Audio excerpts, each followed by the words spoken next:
Hey coin collectors, and welcome to the DC Coin World International Coin Channel. Today it's the 1993 5-cent coin from the United States.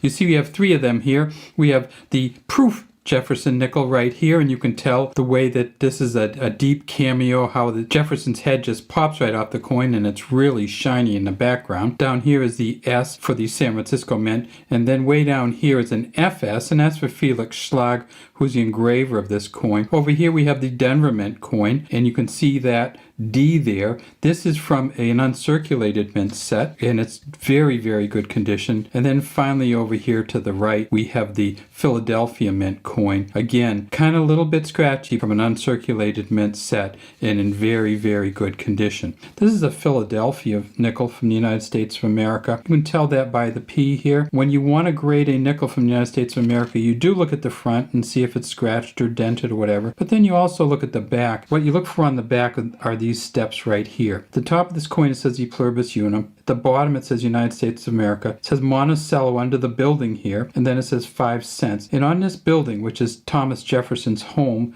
called Monticello, what you need to do is count the steps on here. And this should have, by 1993 we're talking 6 full steps.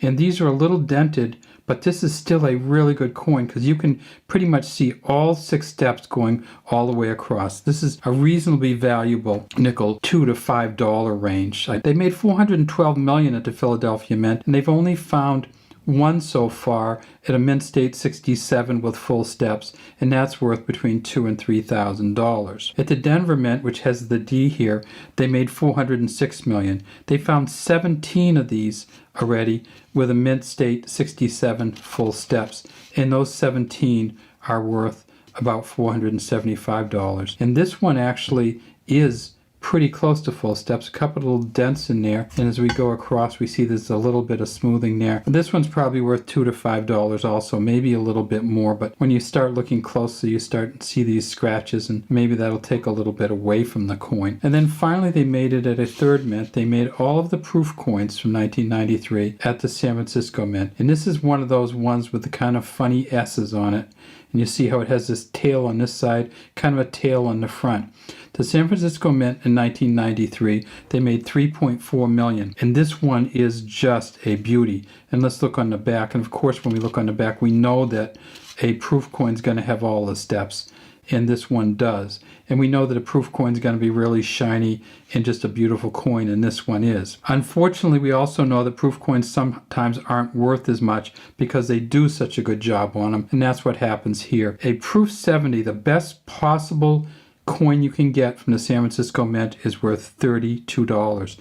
They've already graded, PCGS has already graded over 1,000 of them. We won't send this one in for grading because if it doesn't get up to proof 70, it might only be worth $15, and it would cost us more than that to grade it. In the United States, we're used to the nickel being a rather large coin, larger than our United States dime. And here's the United States dime from 1993, the Roosevelt dime, and this again is a Denver coin, and it just gets dwarfed by these nickels. It's worth twice what a nickel's worth, but it's about half as big as a nickel. We know that other countries do the same kind of thing with their coins.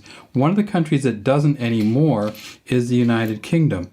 And here's the 5 pence from the United Kingdom from 1993. This is a really nice coin. This is the back of it. You always know the back of a United Kingdom coin because it doesn't have the king or the queen on it. The front will always have the king or the queen on a United Kingdom or Great Britain coin. So this one is a 5 pence from 1993, and this is a Christopher Ironsides reverse design. And you can see that it is a thistle here, which is crowned, and thistle of course is a symbol of Scotland. At the top it says 5 pence, at the bottom it just says 5. If we tip this one up, we see that it's kind of interesting because its rim is reeded just like the US dime is. In fact, it's pretty close in size to US dime. If we look at the two of them, the reeds are different size though, and this is a copper nickel blend rather than a copper nickel cladding over copper.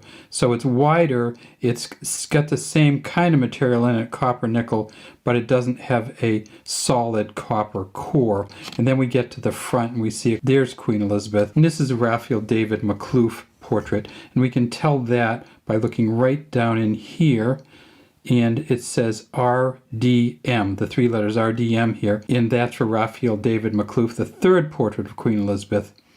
And this, of course, is 1993, her 50th year. So in 1993, Queen Elizabeth celebrated her 50th anniversary on the throne.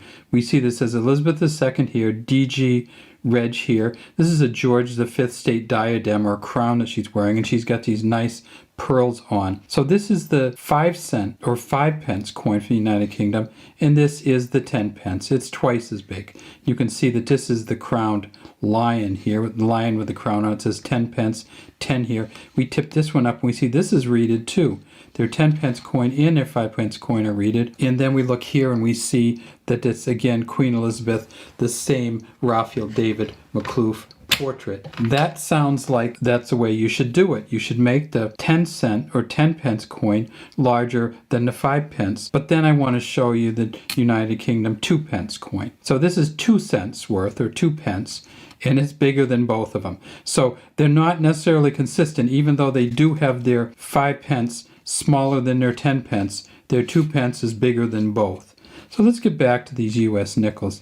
So here are our 3. Let's get them flipped back over. And there's our Philly, there's our Denver, there's our San Francisco. And let's say goodbye also to the United Kingdom 5-pence coin. Have a great day. We'd love to have you subscribe to the DC Coinwell International Coin channel and leave any comments you have in the comments section.